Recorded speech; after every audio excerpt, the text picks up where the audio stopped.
Selesaikan hajatnya ya Allah, berikan apa yang dia minta. Sesungguhnya kami cinta kepada dia. Sehingga Allah mengatakan, aku ampuni dosa dia dan aku kabulkan hajat-hajatnya. Sejak saat itulah Nabi Yunus dikeluarkan dari perut ikan.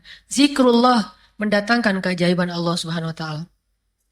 La ilaha illallah, la ilaha illallah, la ilaha illallah, la ilaha illallah, la ilaha illallah, la ilaha illallah.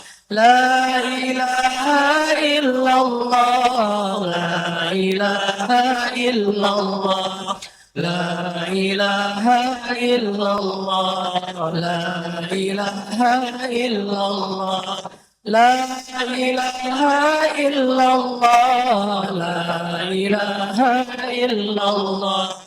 La ilaha illallah, la ilaha illallah, la ilaha illallah, la ilaha illallah, la ilaha illallah, la ilaha illallah. La ilaha illallah, la ilaha illallah, la ilaha illallah, la ilaha illallah, la ilaha illallah, la ilaha illallah. Teman-teman yang dirahmati Allah, kita perhatikan banyak orang yang tidak ragu-ragu untuk berzikir, ketika mereka bersorak di tempat-tempat konser. Mereka ikuti lirik yang dibacakan atau yang dinyanyikan oleh vokalis mereka. Dan mereka tidak ragu untuk hal itu.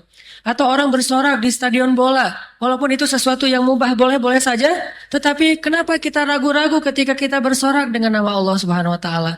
Insya Allah saya paham fikihnya bahwa ini bukan sesuatu yang dilarang dalam agama, bukan bid'ah, kecuali kita melakukannya setelah sholat dan mengganggu orang lain sholat. Karena ini hanyalah majelis zikir dan insya Allah tidak mengganggu satupun yang beribadah karena semuanya juga dalam suasana yang sama yaitu ta'lim dan zikrullah. Mari kita lebih gemakan lagi zikir ketimbang orang-orang yang konser Tomorrowland. Kita harus mengalahkan Tomorrowland dengan zikrullah.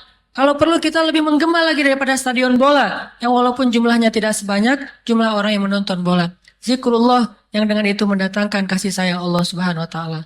La ilaha illallah, la ilaha illallah, la ilaha illallah, la ilaha illallah, la ilaha illallah, la ilaha illallah. La ilaha illallah, la ilaha illallah,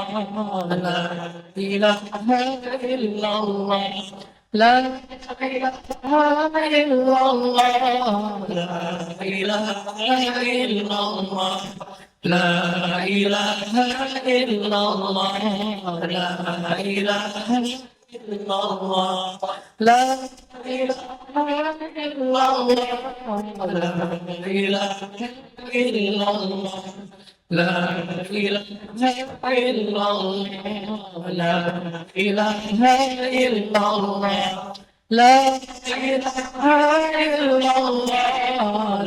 ilaha illallah, la ilaha illallah, la ilaha illallah, la ilaha illallah, la ilaha illallah. La ilaha illallah, la ilaha illallah. Ya Allah, ya Allah, ya Rahman Rahimin. Engkau malam ini mendengar senandung zikir yang dikumandangkan oleh anak-anak muda, ya Allah. Dikumandangkan oleh anak-anak muda seperti Ashabul Kahfi yang berzikir di dalam guanya, ya Allah. Zikir malam ini dikumandangkan oleh mereka-mereka yang cinta kepadamu, ya Allah. Mereka-mereka yang yakin kepadamu, ya Allah. Sedikit pun mereka tidak ragu terhadap kebesaranmu, ya Allah. Engkaulah yang menggenggam segala kehidupan hamba-hambamu. Rezeki kami ada di dalam genggaman-Mu ya Allah. Hidup dan mati kami ada di dalam genggaman-Mu ya Allah. Usia kami ada di dalam genggaman-Mu ya Allah. Jodoh kami ada di dalam genggaman-Mu ya Allah. Kami berserah diri kepada-Mu ya Allah. Engkau yang menentukan nasib kami ya Allah. Dengarkanlah senandung doa dari hamba-hamba-Mu ini ya Allah. Meskipun kami sadar kami bukan hamba-hamba-Mu yang terbaik, kami bukan hamba-hamba-Mu yang salih, kami bukan hamba-hamba-Mu yang bersih dari dosa. Bahkan kami datang ke sini dosa-dosa kami di masa lalu ya Allah. Karena kelamnya masa lalu kami ya Allah. Karena kami malu untuk menyebutkan dan mengingat masa lalu kami ya Allah. Tidak ada dari kami malam ini yang merasa dirinya suci ya Allah. Kalau ada di antara kami yang mungkin dianggap lebih soleh dari yang lain, itu murni karena Engkau menutupi aib-aibnya sehingga kami tidak tahu aibnya ya Allah. Padahal seandainya Engkau membukakan aibnya, maka akan terlihatlah betapa buruknya diri kami ya Allah. Betapa di masa lalu kami sering berbuat maksiat ya Allah. Betapa di masa lalu kami sering menodai hati kami dengan kemusyrikan ya Allah. Menodai tubuh kami dengan harta yang haram, dengan minuman yang haram ya Allah. Dan pikiran kami dengan tontonan-tontonan yang haram. Menodai kehormatan kami dengan perbuatan-perbuatan yang haram. Kami semua datang ke sini karena merasa diri kami kotor ya Allah. Karena merasa diri kami tercela ya Allah. Karena kami hamba yang hina dina ya Allah. Sedangkan Engkau maha mulia ya Allah. Kepada siapa lagi harus kami mengadu selain kepada Engkau ya Allah? Siapakah lagi yang mampu menolong kami selain Engkau ya Allah? Siapakah yang mendengar doa-doa kami selain Engkau ya Allah? Siapakah yang mampu mengabulkan permintaan kami selain Engkau ya Rabbana? Iyyaka na'budu wa iyyaka nasta'in. Hanya kepadamu kami menyembah ya Allah. Hanya kepadamu juga kami memohon pertolongan ya Allah. Ya Ghaffar, Ya Ghaffar, Ya Ghaffar, ighfir lana dhunubana. Ya Ghafur, Ya Afu, fa'fu anna ya Afu, fa'fu anna ya Afu. Rabbana, janganlah Engkau tinggalkan kami ya Allah. Sungguh kami bodoh, sungguh kami bingung. Jika Engkau tinggalkan kami seorang diri di dalam kehidupan dunia ini, siapa lagi yang akan membimbing kami untuk selamat sampai di akhirat ya Allah?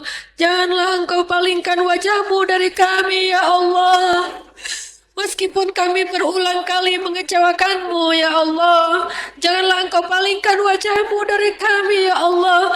Meskipun berulang kali kami bermaksiat kepada-Mu ya Allah, janganlah Engkau palingkan wajah-Mu dari kami ya Allah.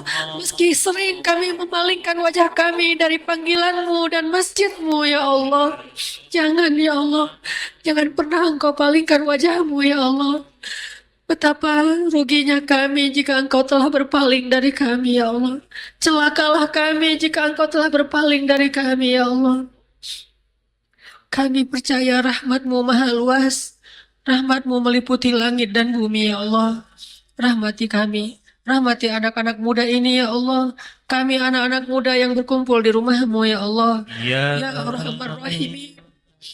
Jadikanlah kami anak muda yang Engkau ridhoi, sehingga Engkau masukkan di antara golongan yang Engkau beri naungan di padang mahsyar.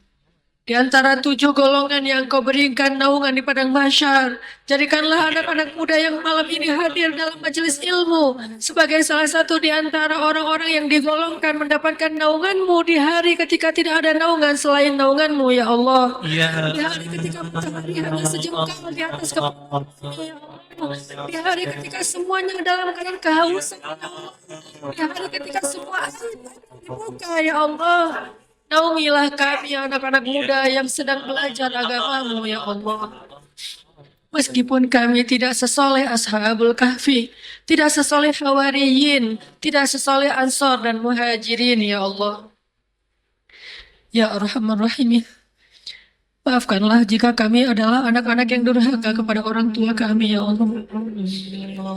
Kalau kami belum mampu berbakti kepada ayah ibu kami, maka terimalah minimal doa-doa baik kami untuk kedua orang tua kami, ya Allah. Mungkin doa-doa baik kami inilah yang bisa kami lakukan sebagai balas jasa terhadap semua kebaikan orang tua kami, ya Allah.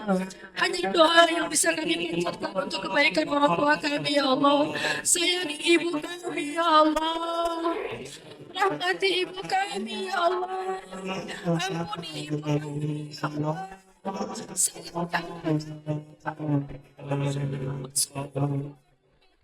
Surga Allah,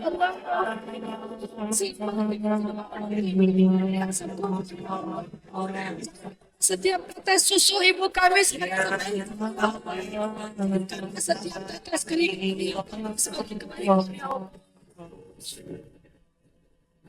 Kami sadari Allah belum mampu membalas kebaikan kedua orang tua kami. Tapi mungkin di antara orang tua kami ada yang telah kembali kepada sudah terlambat bagi kami untuk meminta maaf kepada mereka, ya Allah. Mungkin sudah terlambat bagi kami untuk meminta ampun kepada mereka, ya Allah. Mungkin sudah terlambat bagi kami untuk membalas budi baik mereka, ya Allah. Tapi Engkau Maha Pengampun. Setidaknya doa-doa inilah yang bisa kami kirimkan kepada kedua orang tua kami. Seandainya kedua orang tua kami masih hidup, beri kami kesempatan untuk membuat orang tua kami bahagia, ya Allah. Sukseskanlah setiap urusan kami agar bisa membahagiakan ayah ibu kami, ya Allah. Bahagiakan ayah ibu kami, ya Allah. Maafkanlah kami yang sering buat ibu kami menangis. Mungkin semua kami pernah membuat ibu kami menangis, ya Allah. Tetapi meskipun ibu kami sering kecewa kepada kami, kasih sayangnya lebih besar daripada kekecewaan dan kemarahannya. Ya Allah, janganlah kami kedurhakaan dengan kedurhakaan anak kepada kelak, ya Allah. Janganlah kami membalas gara-gara kedurhakaan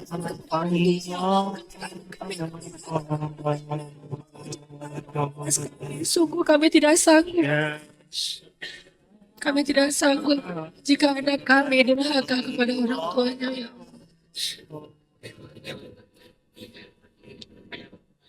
Rabbana هب لنا من أزواجنا وذرياتنا قرة أعين.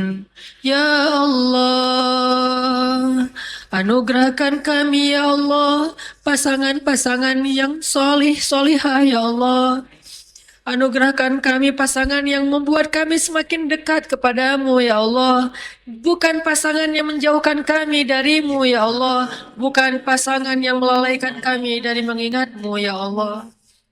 Ya Wadud, ya Wadud, Engkaulah yang menggenggam hati manusia, yang membolak-balikan hati manusia. Maka genggamlah hati kami dan tetapkanlah kami dalam keimanan dan kesolihan.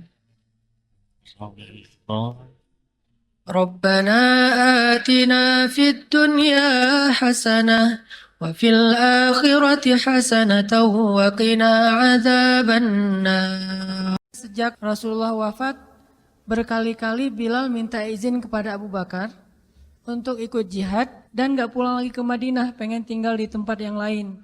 Udah gak kuat lagi berada di Masjid Nabawi. Karena orang yang dia cintai telah wafat.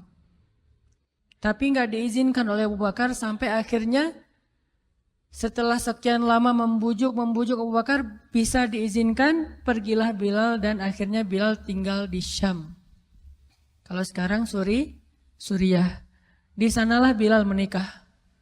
Jadi selama ini dia asik dengan cintanya kepada Rasulullah sehingga gak sempat mikirin pernikahan. Baru berangkat ke Syam, sampai di Syam Bilal menikah di sana. Menikah di sana, hidup di sana sampai setelah beberapa tahun berada di Syam, akhirnya bergantilah pemerintahan dari masa Abu Bakar ke masa Umar bin Khattab. Setelah beberapa tahun di Syam, pada suatu malam Bilal menangis. Malam-malam dia bangun nangis, gerung-gerung gitu kayak anak kecil. Istrinya nanya, "Ya Bilal, ada apa? Ada apa? Kamu mimpi buruk?" "Enggak, justru ini mimpi baik." "Mimpi apa?" "Aku mimpi ketemu dengan Rasulullah SAW." Dan Rasulullah bersabda, "Siapa yang melihat aku dalam mimpi, berarti dia melihat aku dalam kenyataan." Aku bertemu dengan Rasulullah di dalam mimpi dan Rasulullah berkata, "Ya Bilal, kami rindu kepadamu. Sudah lama engkau tidak mengunjungi kami ya Bilal." Setelah bangun dari mimpi itu, Bilal semakin rindu kepada Rasul, merasa bersalah udah lama gak menjenguk Rasulullah. Akhirnya Bilal pun memutuskan untuk, kalau bahasa kita mah umroh, memutuskan untuk ziarah ke makam Rasul. Berangkat Bilal dari Syam, umroh ziarah ke makam Rasul. Melihat Bilal masuk lagi ke kota Madinah, penduduk Madinah itu berasa seperti hidup lagi di zaman Rasul. Senang gitu, dan Umar sangat senang dengan kedatangan Bilal. Sehingga selesai Bilal sholat, selesai Bilal ibadah-ibadah sunnahnya, termasuk menjenguk atau berziarah ke makam Rasul dan Abu Bakar. Kemudian Umar berkata kepada Bilal, "Ya Bilal, sudah lama kami tidak mendengar suara azan darimu.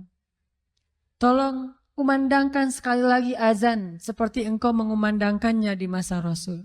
Kami rindu ingin merasakan suasana di zaman Rasul." Benar Bilal, kata para sahabat yang lain yang ada di situ. Umar, kemudian Abdurrahman, beberapa orang sahabat, "Ya Bilal, azan, kami ingin mendengar suaramu seperti dulu kami mendengarnya di masa Rasul." Kata Bilal, "Saya tidak akan kuat."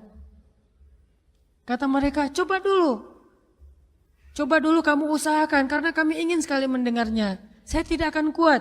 Cobalah wahai Bilal demi kami supaya kami bisa semangat lagi dalam beramal soleh mengikuti perjuangan Rasulullah." Akhirnya karena udah dipaksa terus, Bilal pun mengumandangkan azan. Allahu Akbar, Allahu Akbar. Kota Madinah kaget mendengar suara Bilal. Orang-orang yang ada di rumah semuanya mengatakan, "Apakah Rasulullah sudah bangkit kembali? Apakah Rasulullah sudah bangkit kembali?" Mereka semuanya kaget dan bahagia, seolah-olah Rasulullah sudah bangkit dari kematiannya. Seperti Isa seolah-olah diturunkan kembali setelah dia diangkat ke langit. Satu kota Madinah tuh kaget bahagia gitu. Kayak seorang ibu yang kehilangan anaknya tiba-tiba mendengar suara anaknya dari jarak dekat dan ingin dipeluk segera anaknya itu. Saking rindunya mereka kepada Rasulullah. Allahu Akbar, Allahu Akbar. Pasar yang tadinya ramai tiba-tiba sepi mendengar suara Bilal yang masih sayup-sayup. Asyhadu an la ilaha illallah. Semuanya berlari keluar dari tempat-tempat kerja mereka, dari pasarnya, dari rumahnya. Semuanya berlari ke masjid, ingin memastikan apakah Rasulullah sudah dibangkitkan kembali. Bahagia semuanya. Apakah Rasulullah sudah dibangkitkan? Apakah Rasulullah sudah hidup lagi? Semuanya bertanya dengan pertanyaan yang sama. Asyhadu an la ilaha illallah. Semuanya semangat datang ke masjid, ngumpul, ramai banget. Kemudian ketika Bilal mengatakan, "Asyhadu anna Muhammadar Rasulullah. Asyhadu anna karena nggak sanggup lagi Bilal berhenti di situ, kemudian Bilal menangis dengan suara nangis yang luar biasa kerasnya. Lalu satu masjid menangis, lalu satu kota Madinah menangis. Sehingga para ulama mengatakan tidak pernah kota Madinah menangis sedahsyat mereka menangis hari itu kecuali ketika Rasulullah wafat. Cuma 2 kali menangisnya kota Madinah paling dahsyat. 1 hari ketika Rasulullah wafat, kedua hari ketika Bilal kembali mengumandangkan azan dan mengucapkan asyhadu anna Muhammadar Rasulullah. Semuanya menangis. Semuanya merasa kehilangan Rasulullah. Semuanya merasa bahwa mereka ingin kembali di zaman ketika Rasulullah masih hidup. Lalu mereka bertanya setelah semuanya selesai menangis, "Ya Bilal, kenapa kamu tadi menangis?" Kata Bilal, "Dulu biasanya kalau saya selesai mengumandangkan azan, saya akan datang ke hujrahnya Rasul." Hujrah Rasulullah itu kamarnya Rasul, rumah kecilnya Rasul. Selesai azan saya akan datang ke rumahnya Rasulullah dan memanggil, "Ya Rasulullah, as-salah, as-salah." Rasulullah nggak keluar sampai mendengar suara Bilal memanggil beliau secara khusus.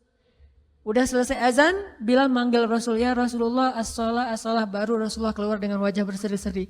Sekarang bagaimana saya akan memanggil Rasulullah sedangkan Rasulullah sudah bersama kekasihnya yaitu Allah Subhanahu wa taala. Menangis lagi satu masjid, satu kota Madinah. Pokoknya hari itu adalah hari berkabung sekota Madinah. Hari menangisnya kota Madinah, saking rindunya mereka kepada Rasulullah. Bagaimana dengan kita ketika mendengar suara azan dan muazin mengucapkan nama Rasulullah Sallallahu Alaihi Wasallam? Di situ kelihatan apakah kita mencintai Rasulullah lebih dari apapun juga setelah Allah Subhanahu wa taala. Kalau tidak, fatarabbasu, hati-hati. Kalau tidak, fatarabbasu, tunggu aja. Na'udzubillah min dzalik, berarti masih ada kemunafikan dalam hati kita. Bagaimana kita, apakah hati kita merasa gemetar, bergetar ketika kita mendengar suara seseorang mengatakan Muhammad sallallahu alaihi wasallam, Rasulullah sallallahu alaihi wasallam. Apakah hati kita bergetar seperti bergetarnya hati seorang kekasih ketika mendengar suara kekasihnya, nama kekasihnya disebutkan?